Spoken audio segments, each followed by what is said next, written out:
From every strand on the line of your reel, to the rods, to the anglers, to the lures on the end of your hook, let's talk about those big bass here on Co-Angler's Corner with your hosts, Rob Welch and John Stoudinger. Good evening, everybody. I'm John. How y'all are? Cajun Rob here hanging out with you. All right. We have a special guest tonight. One that I booked on accident, because I thought he was a professional angler, but great surprise to me. He's a co-angler. He won the co-angler Toyota series and came back from 11th place, put up 26-2 on the final day down in Clewiston, Florida, and ended up winning the event. No, I wanted to have Casey on a while ago. Things didn't match up, but we got him on tonight. So how about we bring Casey on and let him tell us about his tournaments? Absolutely, man. Look forward to it. All right. Let's bring him up.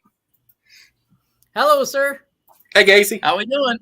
All right, man. All right. Doing good. All right. I'm looking forward to this. I've been looking forward to it for a while. We just haven't quite matched up times and things going on. And I'm right in the middle of moving from one house to another. So my stuff is in disarray behind me. But we're ready to get this thing rolling and talk about some fishing. How about that? Oh, absolutely, man. That's what we're here for. That's it. We're here to talk fishing. So if you don't mind letting not all of us know all about you, letting the people know a little bit about your background in fishing and what got you into tournament fishing. Sure. So I started back in high school when our club had a fishing club. It was like put together with 8 or 9 people, and we would go around to various places and do little tournaments and win $25 or here and there. Then I moved up to John boat tournaments that were organized, couldn't have over 25 horsepower. I think it was 25 horsepower. And we probably had 80 boats. And when they did a shotgun start, it was incredible to see. And, I got my start doing that, fishing those with a buddy, and made a lot of friends. And then went from there to saying, okay, well, I need a bigger boat. I want to try to go with the bigger dogs. So I got a bass boat. And it was an old Ranger with an XP 150 on it. And I was, thinking I was hot stuff, and went out there and got my butt kicked a lot of times and started learning. Got into a club with the Lakeland Bassmasters here in Florida, where I fished with Bobby and Chris Lane and Arnie Lane and his dad. So we all fished together. We all traveled together. Made a lot of jokes, had some fun, drank some beer, cooked some steaks, and had a great time. And during that time, I fished as a co-angler, and I wanted to learn more about the lakes. And that's probably the best thing you can do as a person coming up is get involved with a draw tournament that if you're not familiar with a lot of lakes in your local area, it's good to get into a club that has a draw system that you get drawn with different people every month. And I learned tactics and techniques and things that I wouldn't have learned on my own had I not seen what the boater was doing, how he was fishing the cover, how he was retrieving the bait. You just don't throw it out and reel it in. There's certain things that, make a difference. And from then I said, well, I want to be a boater now and let somebody be drawn with me. Yep. So I did that for a little bit and still had buddy tournaments with Bay Area Bassmasters here in Tampa. And, we won the Classic a couple times. We've won Angler of the Year a couple times as a team. And I said, well, let me try this BFL stuff. And let me try this, Toyota Series stuff. And let me try, and I just trying to inch my way a little bit higher and higher up the scale. And sometimes I would fish the BFL as a co-angler. Sometimes I'd fish it as a boater. And I did just as well as a co-angler as I did a boater. And I said, well, let me try first the co-angler part on this this series here, the Toyota series. And I tell you what, the first year I really got my butt kicked and didn't cash the check. It's very humbling when you think you know your home lake and you think you know the other lakes in your state. And then you go there and you would go, well, I wouldn't fish here, but you're not going to tell that to your boater. You just go and you try to see what he's doing and why he picked that area and try to learn from it. But in your head, you're going, well, I just fished here last week and I would have fished over here compared to where we're fishing now. And sometimes it's humbling and very, very sad sometimes for me to sit there and go, man, I'm not doing as well as I thought I would.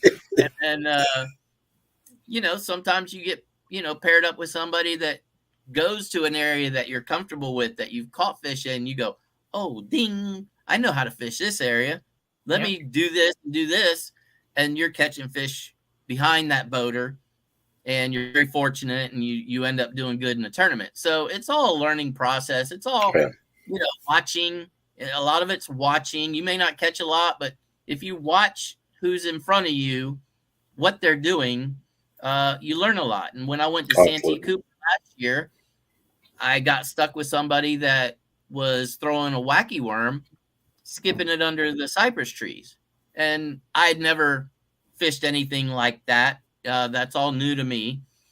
And I was in the back of the boat. So learning that person, how he skips it, what he's using, how he's doing it.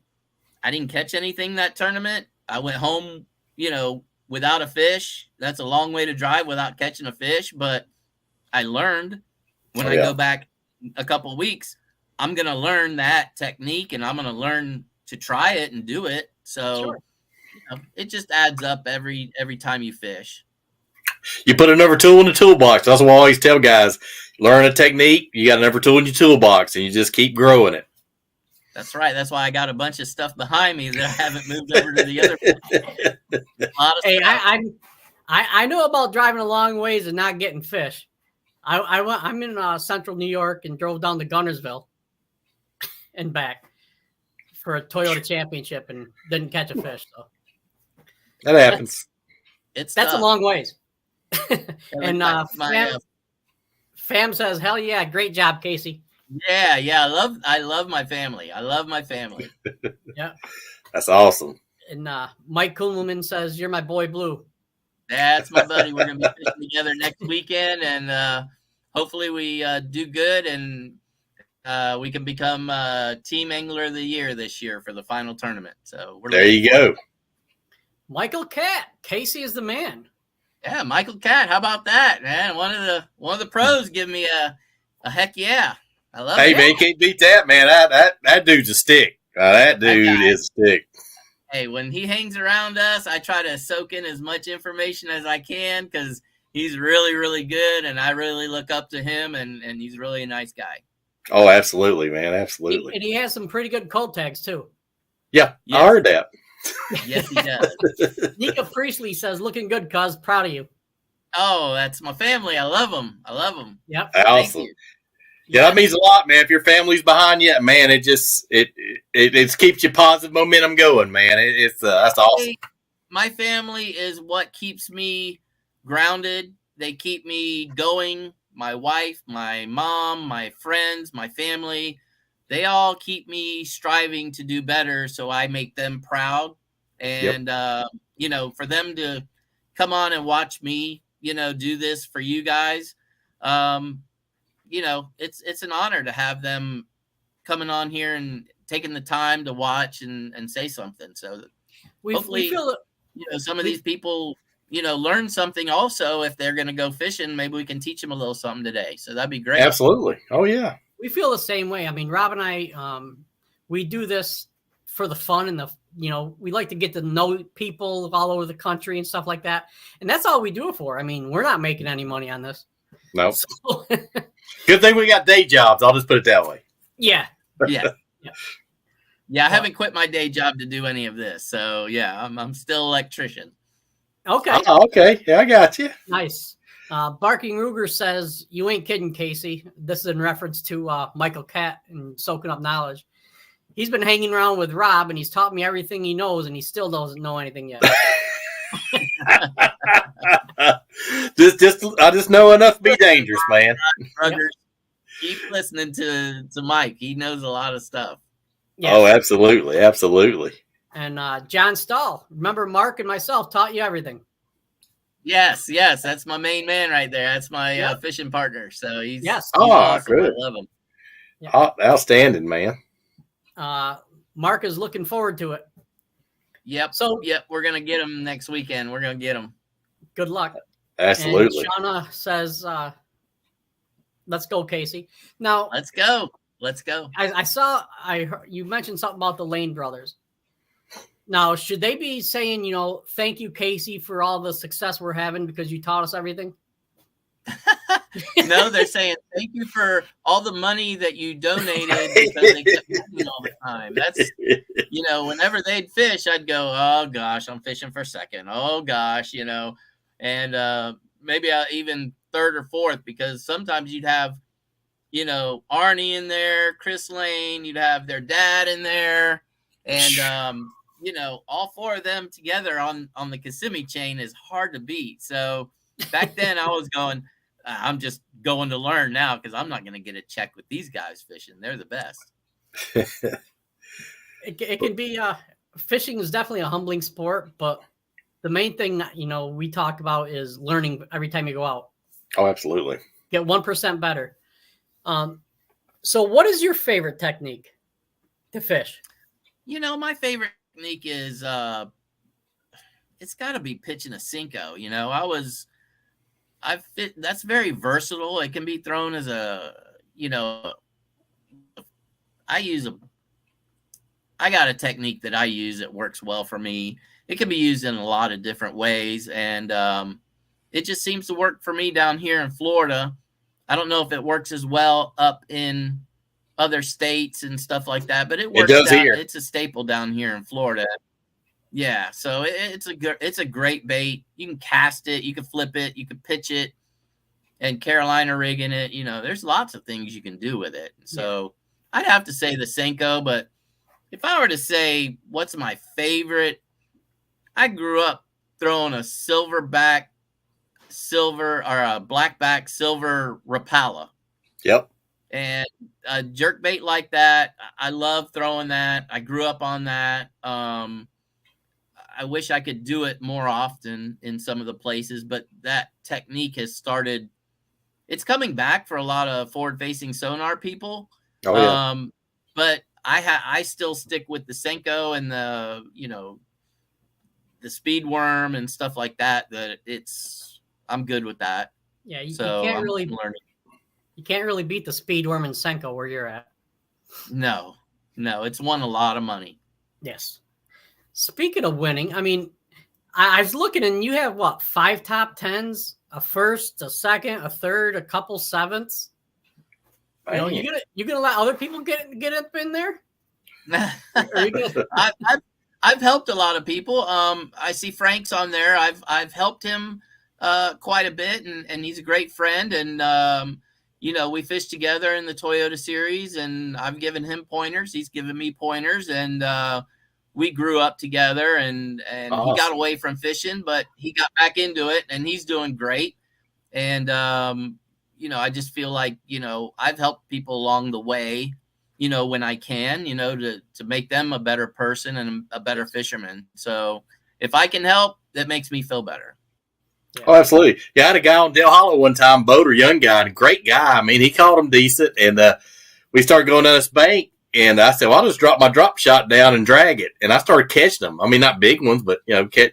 And finally, about the 4th, 5th, he's like, what are you doing back there? And I said, drop shot. And he said, well, show me how.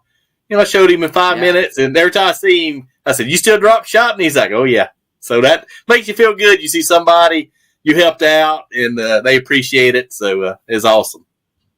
Yeah. Anytime, I've had a lot of boaters that have helped me. Yep. And I've had a lot of boaters that didn't want to help, and you just have to suck it up and do what you can. And, when I've been a boater, fortunately, I've helped my non-boaters or co-anglers do really well. A lot of my guys that have fished with me have shown me stuff. They've won tournaments out of the back of my boat. They've placed. They've made money. You know, I've had good times. I've had bad times. It's all part of the learning process. Oh, yeah. So, you know, when they win, it's a win for me. Oh, absolutely, man. And you got memories on top of that. That's even better. John Stahl says Casey had to win a boat to keep up with his partner. Hopefully you can do the same for AOI. Oh, there you go. Yes, John Stahl was a non-boater, and he's my partner. He fished a Toyota Series, and a couple of years ago, he won a boat in the Harris chain. And, oh, wow. I believe he got Angler of the Year that year for co-angler, and I'm in 5th place right now going into the final tournament. So I personally would like to win Angler of the Year too on the co-angler side, but it's going to be a tough one because, like I said, that lake is really tough right now. The water's high, the water's dirty, there's floating logs, you know. So I just, you know, I'm hoping to get paired up with somebody that has a little experience on that lake. If not, I'm going to struggle. So. Yeah, but you're right there, man. You're in the mix. You're in the hunt. I mean, you're right there, man. You're right there in striking distance. I'm going to try to keep up with my partner. Yeah, I hear that. Michael Cass says, Casey, what tournament series will be fishing in the 25 season? If I haven't seen the Toyota Series come out yet with our Southern Division, if it's 3 lakes that I feel comfortable with, and you know, I want to go as a boater. It's getting the time off work to do that. You know, as a boater, you got to take a lot of time off. Oh, you yeah. gotta have the money, the time off. The money isn't the problem. It's the time. And time is precious when you got to deal with practicing. The tournaments that are down here in Florida, I think I could get away with, you know, fishing the weekend before and maybe a day before with practice. I don't feel I need to take a full week off. So it's just the one that might be out of Florida that I might have the issue with, you know. And if it's a lake that I fished before, I wouldn't mind trying to take a shot at it. I mean, Sure. I don't expect to do anything, but you know, I'd like a shot at it. Yeah. Oh yeah, definitely.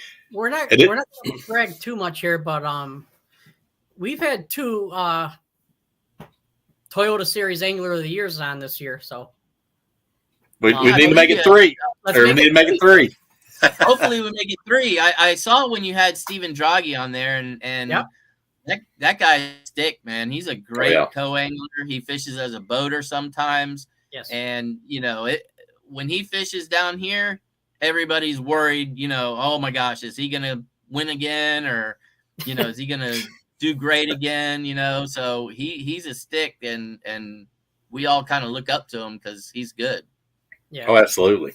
No, we had Mike Mueller on a couple times. He won the co-angler of the year in the Northern Division, and Kyle Cordiana is going to be on here next month. So they both won Angler of the Years in the Northern Division. So you're in good company, man. You're in good company. Hey, I hope to be there with the best of them. Absolutely. Frank says 2 out of 3 lakes could be a good start. There you go. Usually usually it's Okeechobee, the first one. Second one's usually, you know, whether it's Harris chain or the Kissimmee chain.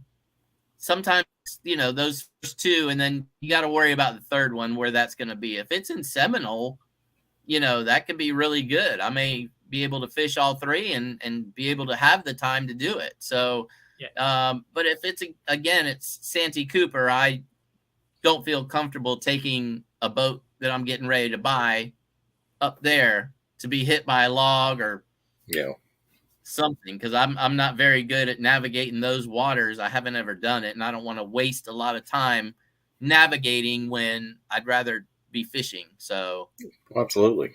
I heard a piece of advice from I can't remember who it was, but they're talking about the St. Lawrence River up here because it's a different situation. Fishing the St. Lawrence and maneuvering and driving. He said his advice to anybody coming up here would go about a month ahead of time and rent a guide. Don't worry about the fishing aspect of it, but learn how to maneuver around it. And to me, that's like That's golden advice right there. Oh, that is. Yeah. If I were to ever go to try to fish a smallmouth tournament, I'm renting a guide for a few days because I've never really caught smallmouth. I think I caught one maybe this big, up in some lake in Wheeler or something. And, I was like, oh, is this a smallmouth or what is this? And I took it back. But if I were to fish something like that, I would take the money and the time to rent a guide to see how they do it. And your drag has to be really set right to fish with light line up there and do stuff like that. And we don't deal with that down here. It's power fishing. Yep. Yeah. Well, you got to, because keep them out of the weeds and the grass and the logs and everything. If you don't, you're getting wrapped up and broke off. I mean, that's right. Yeah, you're fishing 5 to 8 feet water. We're fishing 50 to 80 a lot of times. So yeah, so I don't use forward facing sonar only because I really don't have the need for it down here. I'm starting to see that a lot of tournaments can still be won with forward facing sonar down here, that you have to be on your toes and learn everything that you can. And that's something I plan to start learning when I get my next boat. So I'd like to, work on learning something like that, because watching Scott Martin with his forward facing sonar in Lake Okeechobee when he won, and, what's his name that won up there in Lake Seminole on the FLW tour or whatever, the MLF. He did the Cowboy. He did really well up there. Joey Fuentes.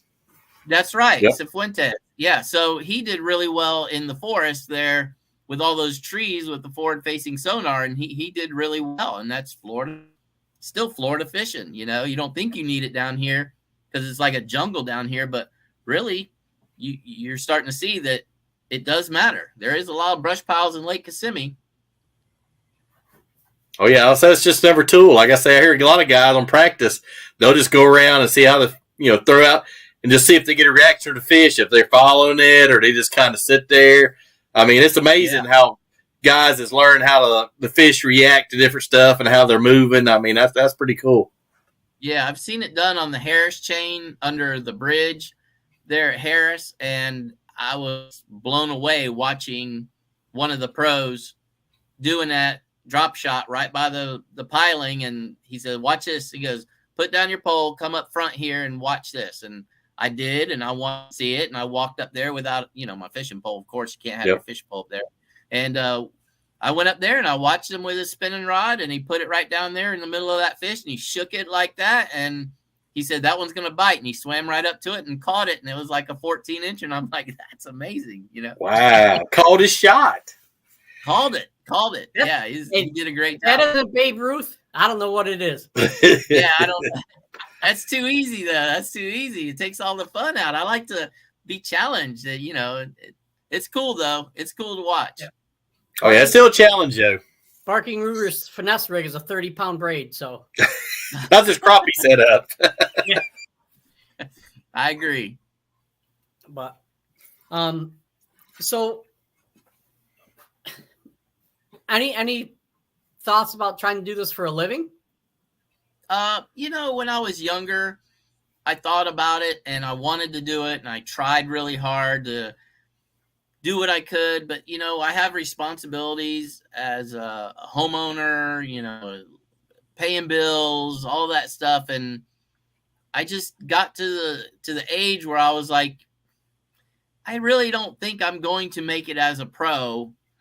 So I just want to focus possibly on just the lakes that are here in Florida. And, if the big tournaments come around here and I do good, that's great. But, getting to be 54, close to 54 at that age, you start looking at all the young guys coming up, and they learn the forward-facing sonar so fast, and they learn how to adapt and do the things that they do so fast that it almost pushes the older out of the sport, and the younger start to come up. And it's hard for an older person in the game to start learning new things, even though it can be done, and lots of people do it, and they do great.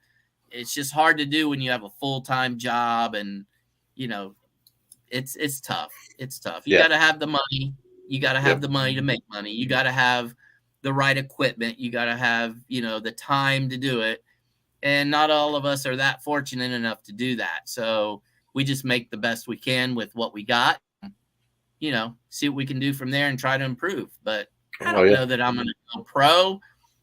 It would be nice to fish a professional tournament, that you feel you might have a chance at doing good in. And it may happen. I mean, who knows? You never know. I might win another boat and that could pay for next year and then move up from there. There you go. Hey, ain't nothing wrong with that. But yeah, them kids, I mean, they're out there spending 300 days. I mean, they're putting the work in. I get hats off to them. But I said they don't have a family, don't have a house probably. So, they do have an advantage. But hey, hats off to them. If I was that age, I had that opportunity, I'd do the same thing. Yeah, if I had the opportunity and the stuff, you're gonna have the right tools to do the job. I mean, I see a lot of the kids now on tour that 22, 23, coming out of college, they've got brand new boats. They've got the finest gear. They've got, everything that we didn't have as a kid. We had John boats. We had one graph on the front that, that's all you relied on. And it's come a long way. And it benefits the younger crowd that's moving up. And, hats off to them. I'm not going to debate what's right and what's wrong. We're not here for that, but there's different views, I feel, than a lot of other people. But, that's what makes us all great. We all have different views and we all can agree and disagree. And, that's fine with me. I don't care. I'm just going to go on fishing. There you go. Mark says you're a pro to him, buddy. Yeah. He's my boo. He's my boo. All right. Priestley says, no doubt you'll get there. Yes, I'm still trying. I'm still trying to make my family proud. Yeah. There you go. But you're having a whole lot of fun too. I mean, that's me, man. I'm having a whole lot of fun out there. Yeah. We're having a great time. I got great friends. I got great family. I got a great wife. I got, great parents. And when you can put it all together to go fishing, to have your friends and family go fishing with you, or you go saltwater fishing with them or whatever, it's quality time fishing and with friends and family. Yes. Oh yeah, absolutely. And like I said, you're about my age. I'm mid-50s, and man, back in the mid-80s, could you believe there's fishing teams in high school? I could have never dreamed that when I was, And I told my friend about that. I said, man, we'd have never skipped school if he was on the fishing team. We'd been at school more often. So it's great. It's really great. It is. It's wholesome. Yeah. You're keeping them off the streets. You're keeping them out of the sports that you look at and you go, man, these kids want to make $30, $40 million a year playing football or soccer, and they only take a select few. But with fishing, they could take more than a select few out there. You just got to put the time and all that in, and these kids are really, really good. And they have the opportunities of a lifetime to go to college for it. Oh, yeah. High school. They're really promoting it a lot for the kids. So that's good. And then unlike, football or baseball, like us, I mean, we're still fishing in our 50s. I mean, I know Woo Daves, he's probably 80s now, and I've seen him fish a bass opener or two here in Tennessee. So, I mean, it's something you can enjoy for life. It ain't something you can enjoy 4 years and say, man, I missed the good old days, and we're still living them. Yeah, man, I used to wake up every Saturday, watch Bassmasters, Bob Cobb. Then it became Fishburne doing the MCN. And, I grew up on watching Bassmasters and sitting home on a Saturday, and instead of watching cartoons, I'd watch that. And then you try to go out and do those tactics on a farm pond or golf course or something and get kicked off. And but it was fun. You caught a fish and you got kicked off and you went, okay, I did it. Yep. It's all about Fishburne. He's still around. He actually lives on Douglas out in East Tennessee, out near Sevierville. He lives out on Douglas. I love that guy. I think he does a great job. He does. The show he's on now, and Ultimate Match Fishing. Yep. And I would hope that we don't want anything to happen to the MC they have now for Bassmasters. But if anything were to happen, I would love to see him back in that role again. and I think he did a great He job. did. And yeah, I look forward to seeing him every time I do. He's very positive. He came up really from nothing, and I look up to him. I like him. Yeah. I think, since Zona retired, I think that'd be a perfect spot for him. That would be. He's got a great personality. Exactly, and he knows the sport. So he does. Yeah, and those anglers, that would be a good spot for him. Actually, my company, I've worked for a fishing distribution company, and actually, we're supposed to have a tackle show in Sevierville in October, and he's going to be one of the guests. And I have to ask him that. I have to ask him what his future plans are. Let's hope. Well, he's doing great now. So. Oh yeah, he's having fun. Keep it going. Let's keep it going for fish. Oh yeah. But I think he has a lot of fun. I think Zona has a lot of fun on his fishing program. I mean, he has KVD and his other buddies coming on, so he has a lot of fun on that. And you can tell, he's having a blast. Yeah. Speaking of having fun and fishing, let's talk about your win on Okeechobee. Okay. If you don't mind going through that and day by day, and just letting us know how everything played out. Okay, so we look forward to fishing that this year because we had been on some decent fish there, me and my buddy John Stahl. And we went and practiced, and we found some spots that were promising, for him. I was a non-boater, so it didn't matter. But I had fished the Roland Martin Marine Series the year before. Right. So I had been on top of fish. We almost got Angler of the Year in that division, but we didn't fish one of the tournaments. So that knocked us back. But we did well in all the tournaments that we fished, and we're on top of fish almost all year. So knowing the spots that were productive helped in knowing that if I got picked with somebody and we went up towards a certain area, the best I can do is suggest, hey, we did good over here, but that goes in one ear and out the other sometimes with some of these pros, but some of them listen. The first day I had Terry Seagraves, which is a great pro over here in Central Florida. And, his boat broke down. We got in a different boat, and he wasn't familiar with everything that was on there, So he said, when I practiced, I got this one stretch that, there was some decent fish in. And so we went there, and it was close to one of the areas that I had done really well in all year. And so when we went there, he unfortunately missed a few fish, but he did pretty good the first day, but he missed a few fish, and I was able to capitalize. I only caught 5 fish, but the 5 fish I caught, I think, was 20 pounds. So wow. I was fortunate enough to have that for my first day. And I suggested a spot where we had done well during the Roland Martin series, and he said, well, we ain't got nothing else except this stretch, and we're not really killing it, so let's go out there. And I said, well, it's a community hole. There's going to be 20 boats out there, but if you throw the right baits, you're going to get some good fish out there. And we both caught fish. I think one of mine I caught was a 5 or 6 pounder, which really helped. And we went, and thanks to my boater listening to what I had said, we went out there and caught those fish. If he was going one ear and out the other, we wouldn't have gone out there, and I wouldn't have had 20 pounds. Right. So thanks to him, for knowing that, he's fishing with somebody that kind of knows what's going on, and he recognized that, and it was nice to have him, do that. And it helped him, and it helped me. We both had a decent day. The second day I got with Eric Panzerini, and me and him are pretty good friends. We've never fished together, but we've fished a lot of tournaments together to where we hang out and talk fishing. And he's really, really good down here in Florida, and he does pretty well outside the state as well. And he was in good shape the first day, and we went to his fish. And just unfortunately, the same conditions, the same everything, just the fish moved. They moved out. They did something to where those fish were not biting in his area. And we tried different areas, and everywhere we went, it was all small fish. And not to discredit him, they just weren't biting.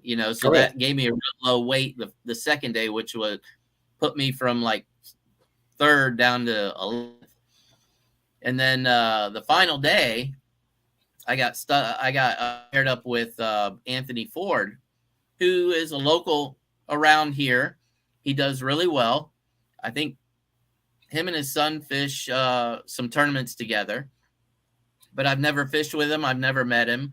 And we got in the boat, and like I always do, I'll ask before I go fishing with anybody that's a boater, I'm going to ask, what can I bring that's going to help me?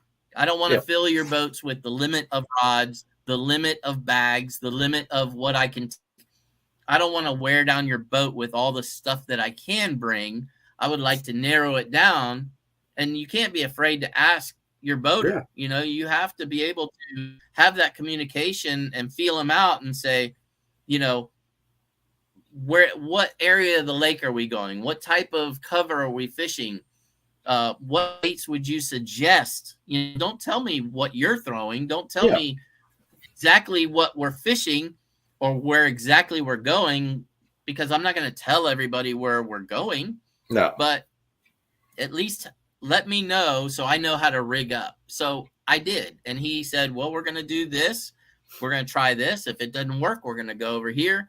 And I said, okay, well, what type of baits should I try? And he said, well, maybe a speed worm or a chatterbait, or, I'll be casting in open water. So to me, open water in Okeechobee is chatterbait, speed worm, finesse worm, jerk bait, stuff like that. So I put all that on. And when we got in the boat, I had told him what color chatterbait I had on. He said, well, I'm throwing this color. I said, well, okay, that's a little bit different than mine. He goes, well, if we go to the first spot, if they're there, we're not going anywhere else.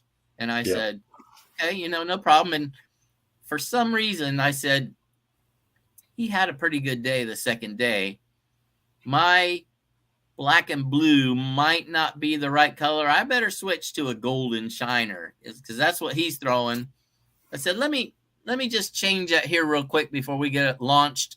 And I switched over to the golden shiner. I had one in my bag, and I put my own trailer on it that I got, from one of the guys that I'll speak about. But I put that combination together, and the second cast was the biggest one that I had that day, is like 8 pounds.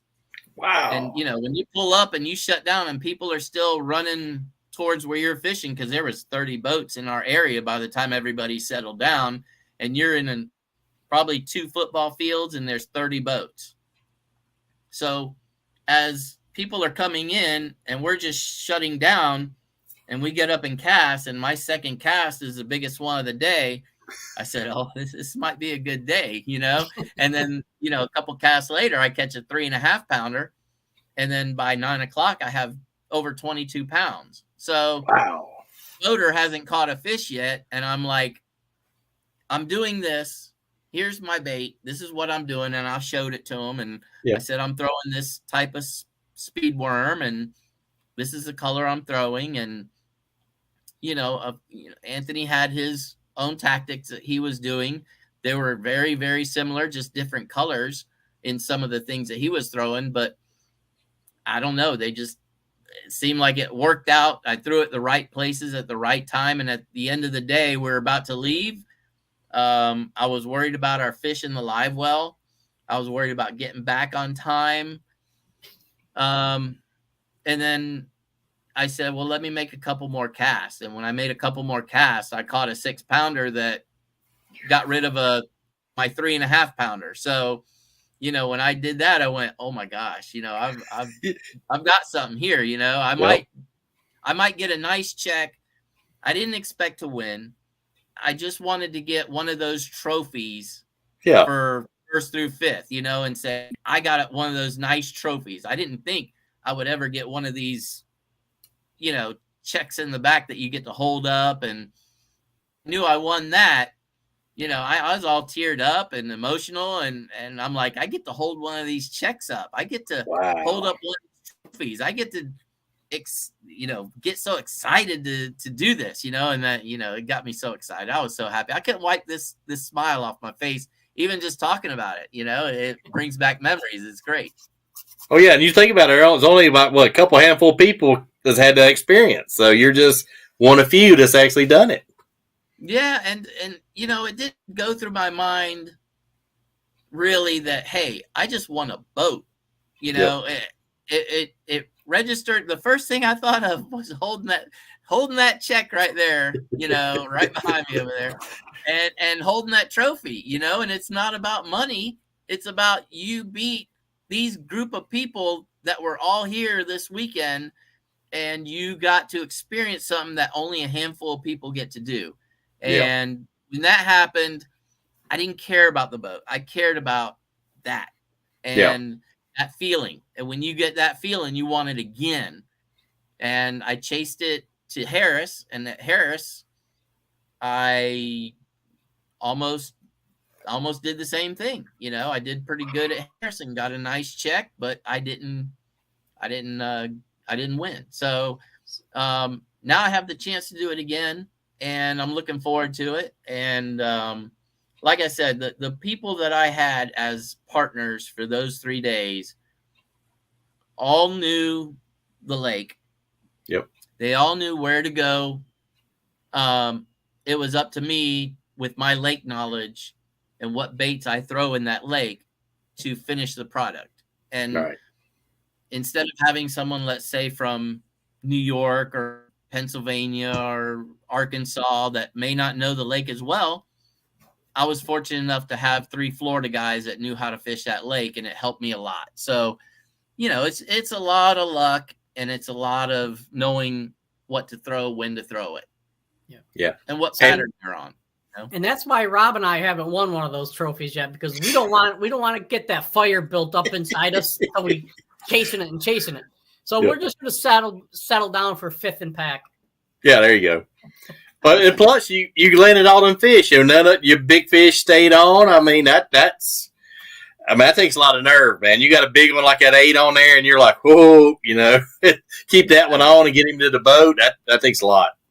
Yes. And I even lost one that was another giant on a speed worm that, it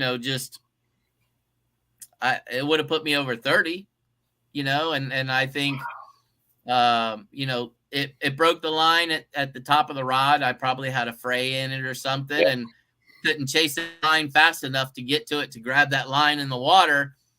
So, but it was a good one. So yeah, if you'd have grabbed that line in the water, you might have lost a pinky too. Trying to reel it up. Yeah, it could have been anything. But it was a real big one. It felt really good. Mark loves that golden shiner. I think you let out a secret here. Because us guys in New York don't throw that a lot. That's a good one to go to. Frank says, go all in and give it 1 year, so when you're in your rocking chair, you can say you did it. There you go. Yeah, I probably will. I just got to get all my ducks in a row, and if they all line up, Dave. Speaking of, oh, buddy. That guy. I'll get my ducks in a row, and I'll try it at least once to say I tried it and I got my butt beat, and I'm gonna go back to Kissimmee and try to win as much as I can there. But Dave, I met Dave when I won at Okeechobee, and it's amazing the pouring of friendship of strangers that don't even know you that came up, and he gave me a hug, and we took a picture, and I have that picture on my phone, and I'm always going to keep that picture. Oh, hey. And I talked to people that came up and congratulated me that I've never seen before, and just all that camaraderie keeps you doing what you do. And that's why I keep doing what I do, because I want to be able to go to Dave. Let's say I go to Dave at Santee Cooper and he wins. I'm going to give him a big old hug. I've only seen him one time, and that was in Okeechobee when he gave me a hug and said, congratulations, man.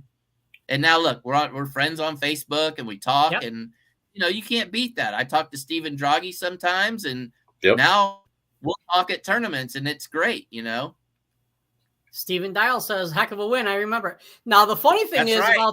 about this fishing stuff, Rob and I have never met each other. Not in person. We've been friends on Facebook for how many years now, and been on your podcast. It just worked out. Dave Archibald. Dave says, great win. I'm surprised you still have a phone left having that ugly mug on there. Yep. And I sent him that picture a couple days ago, and I said, "It's your turn. It's your turn to win one. So let's take that's that awesome. with you holding the trophy." And I hope he does. And he's been close, and he just needs to win one. But yeah, Steve Dial, he's the owner of Bruiser Baits. Bruiser Baits is one of the baits. They're the bait company I deal with, and they're what helped me win. That one of their baits helped me win, and we'll talk about that later. But I'll show you the stuff that I used, and we'll get to that. But it was really special, and nobody can take that away from me, and I earned it. I've been in this a long time, and we do have a great community. From what Dave says, we have a great community, and they're very helpful. And if I could do it again, I would. But if I could let Dave or somebody else that hasn't won one win, and I get second, and I still get Angler of the Year, I'd be happy with that. That's still a win-win. That's still a win-win. You know what? I'm surprised Dave hasn't taken a paintball gun out and on the final day and started shooting co-anglers to distract them. Oh my goodness.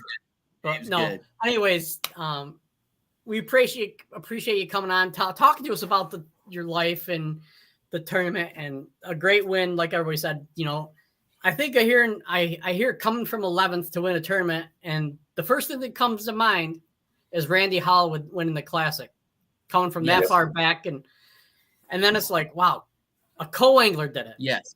Yeah. Yes. And my buddy John that was on here that won a boat, he was in 10th place at Harris, and he won the boat. So, it can be done. It can be done. If you're on that final day and you're paired up with somebody, it's because they're on fish. They're doing something that put them there. So that they're going to be in a spot where you can catch fish.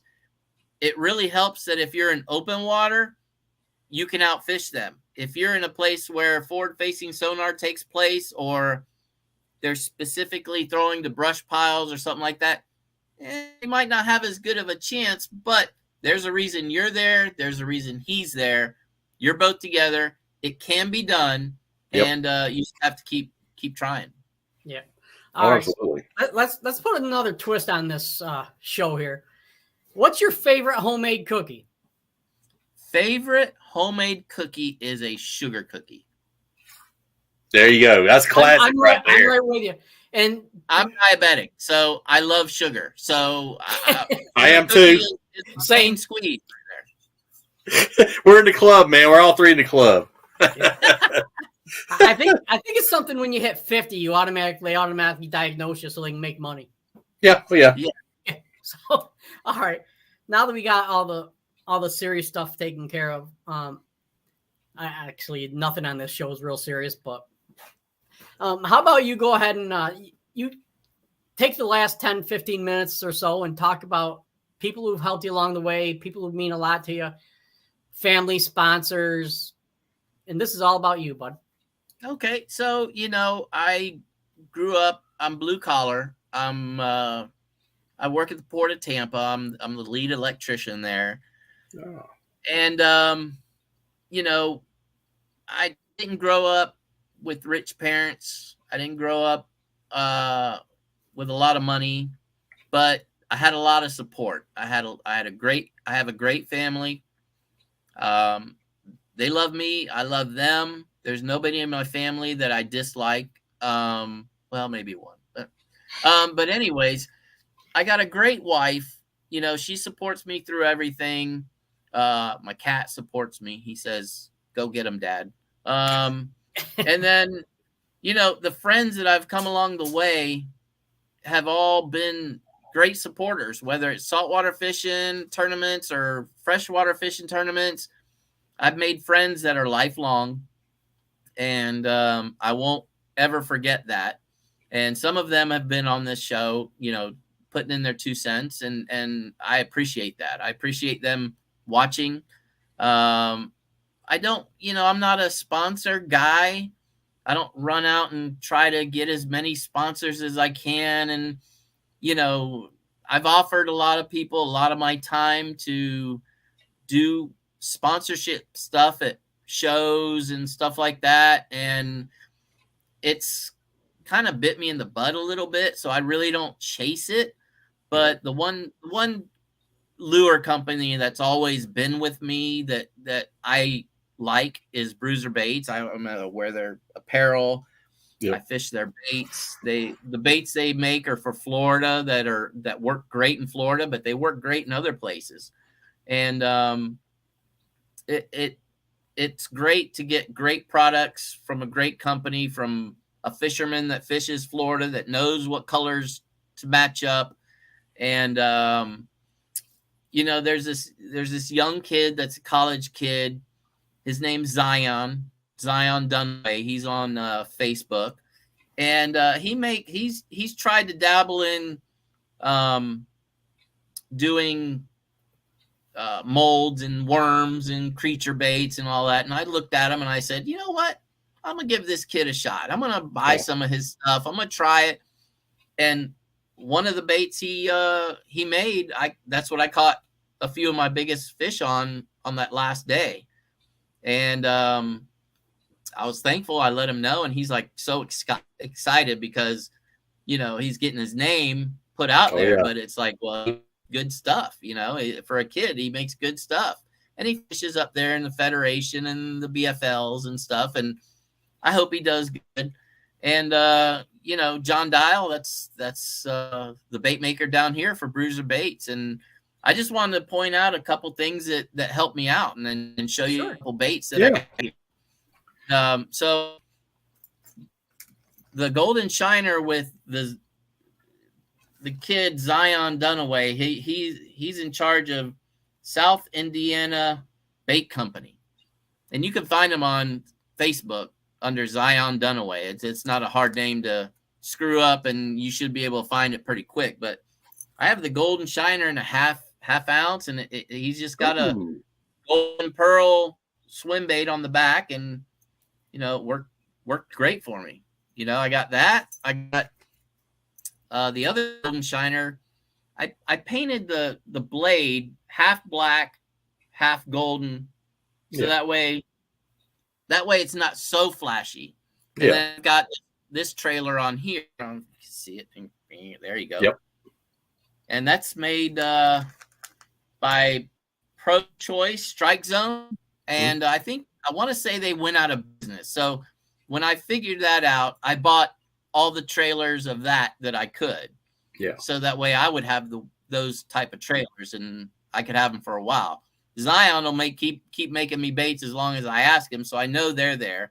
And he's got he's got the fluke style baits that they're good.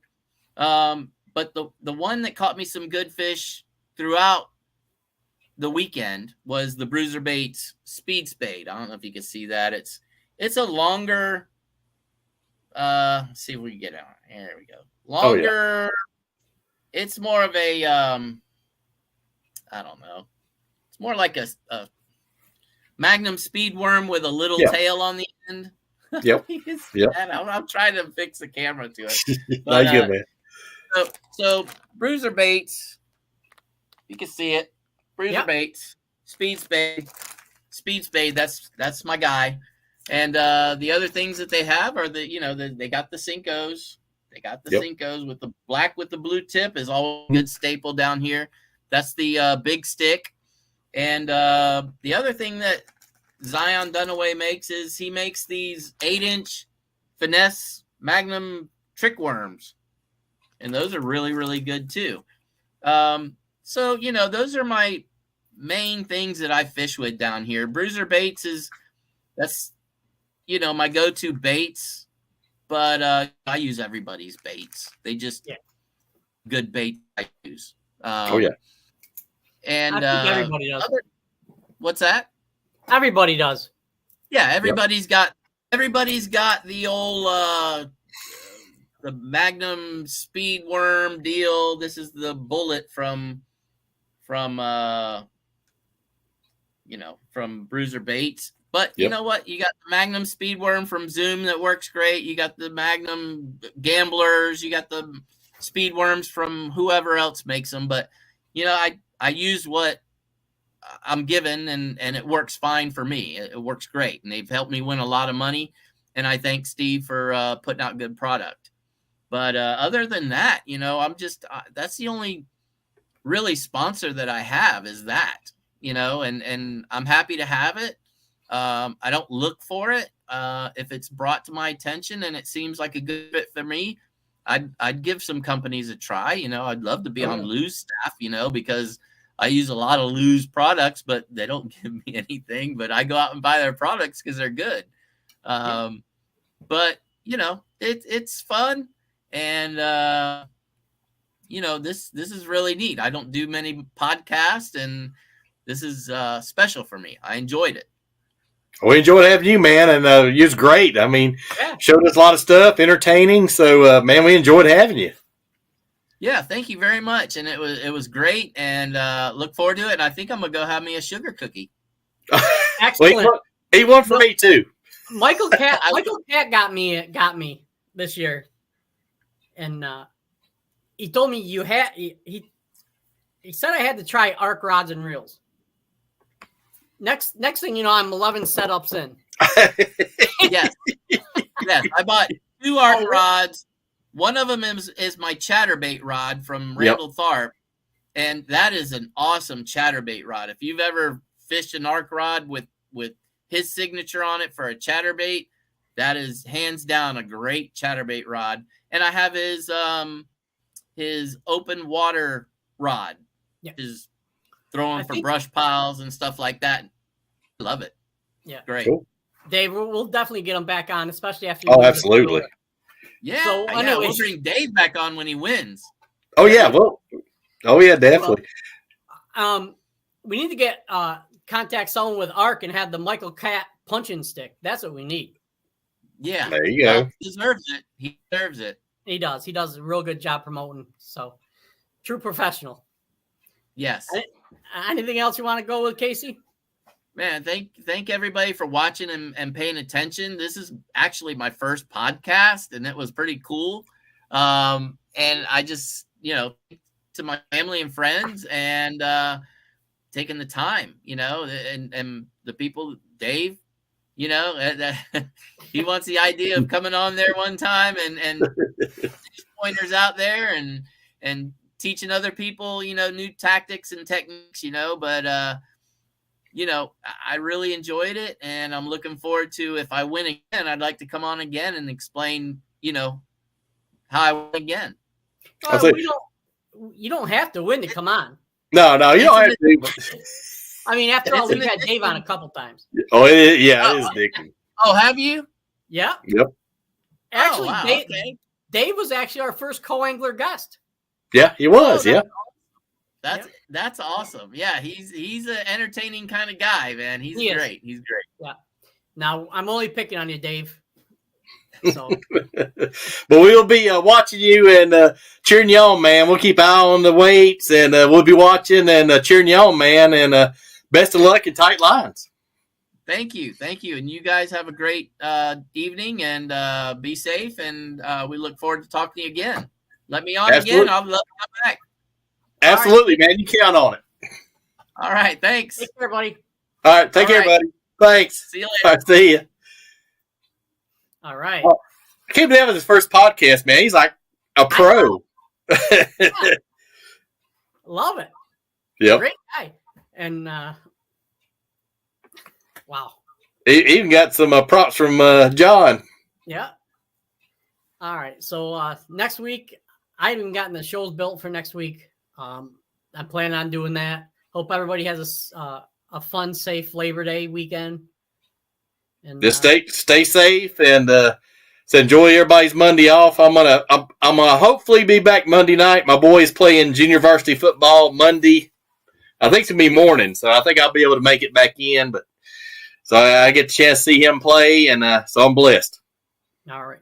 If not, I'll be here, and looking forward to it. So everybody, take care. All right, see you guys. Have a good weekend, and peace out.